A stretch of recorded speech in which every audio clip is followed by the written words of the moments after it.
সূরা ইখলাস হচ্ছে কোরআনের 3 ভাগের 1 ভাগ।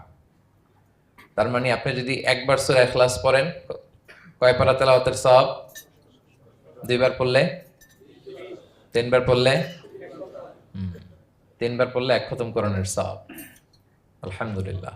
কেউ কেউ বলেন যেহেতু আল্লাহর একত্ববাদের কথাবার্তা কোরআনে 1/3 মানে 1/3 জুড়ে আছে, সেহেতু সূরাতুল ইখলাস সুলুসুল কোরআন মানে হচ্ছে যে কোরআনের 3 ভাগের 1 ভাগে আল্লাহ যা নিয়ে কথা বলেছে সূরাতুল ইখলাসের ভিতরেই সেটা সংক্ষেপে চলে আসছে। এজন্য এটাকে বলা হয় 1/3 অফ দ্য বুক, কোরআনের 3 ভাগের 1 ভাগ। এটার আরেকটা, এই হাদিসটা মুতাওয়াতির হাদিস। সূরাতুল ইখলাস তা'দিলু সুলুসাল কোরআন, এটা এমন সংখ্যক, বেশি বেশি সংখ্যক সাহাবী প্রতিটি জেনারেশনে বর্ণনা করেছে, সাহাবী, তাবি।